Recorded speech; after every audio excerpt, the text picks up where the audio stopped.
पर ध्यान रखना, एक बात कह देता हूं व्यासपीठ के इस पे, जब कभी भागवत जी के यहां जाना, अपने माँ पिता के यहां जाना, गुरु के यहां जाना, अपने से श्रेष्ठ जनों के समक्ष जाना, तो प्रयास करना नीचे बैठना। लेकिन ये अपवाद उनके लिए है जिनको कोई दिक्कत है, वो कुर्सी पे बैठे। एक कथा सुना देता हूं, शायद आप समझ जाएंगे ऊपर बैठने का क्या नुकसान है। लगवाया है आपके लिए, लेकिन समझना, महाभारत का युद्ध चल रहा था, युद्ध प्रारंभ होने वाला था।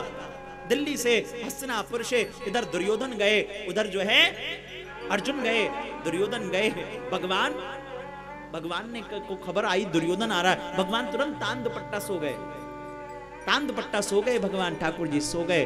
भगवान ने कहा दुर्योधन आए हैं, अब क्या किया जाए।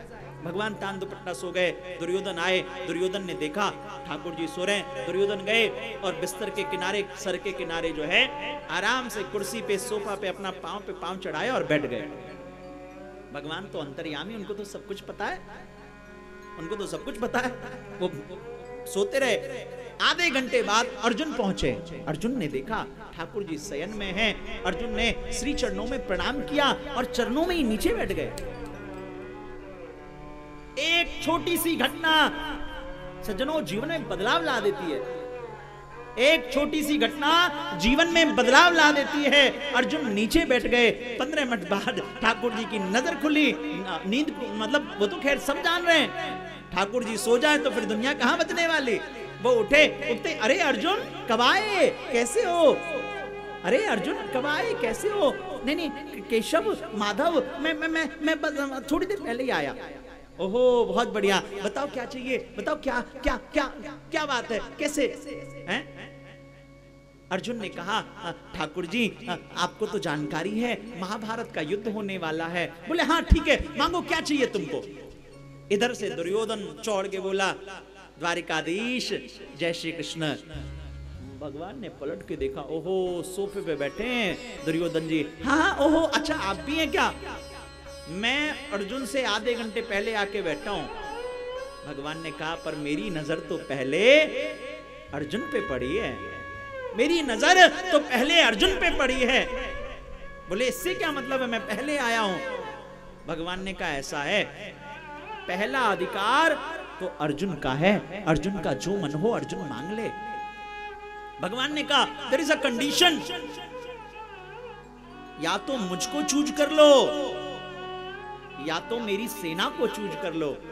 दुर्योधन डरने लगा, घबराने लगा। दुर्योधन डर के घबराते हुए कहने लगा कहीं ऐसा ना हो ये अर्जुन भगवान की सेना ना मांग ले, कहीं ऐसा ना हो अर्जुन भगवान की सेना ना मांग ले। भगवान ने कहा ऐसा है, मैं रहूंगा तो जरूर, लेकिन मेरा एक शर्त है, एक तरफ मैं अकेला रहूंगा, निहत्था रहूंगा, कोई अस्त्र शस्त्र नहीं उठाऊंगा, और दूसरी तरफ मेरी नारायणी सेना, अक्षोहिणी सेना रहेगी।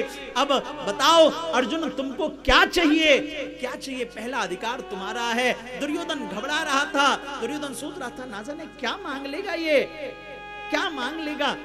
लेकिन अर्जुन ने कहा हे केशव, हे माधव, अगर जीवन में कुछ देना हो, हे ठाकुर जी आप ही आ जाओ मेरी तरफ। भगवान ने कहा अर्जुन सोच ले, मैं आ तो जाऊंगा लेकिन अकेला आऊंगा, मैं तेरे लिए अस्त्र भी नहीं उठाऊंगा, शस्त्र भी नहीं उठाऊंगा। अर्जुन ने कहा केशव आप आ जाओ और मुझे कुछ नहीं चाहिए। दुर्योधन कहने लगा देखो मूर्ख रह गया ये अर्जुन है, बाण चलाने से व्यापार करना नहीं आता। दुर्योधन मन ही मन खुश हो गया।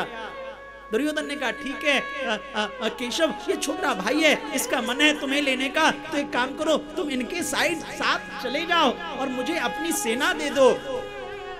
लेकिन सज्जनों आपको पता है ना हुआ क्या?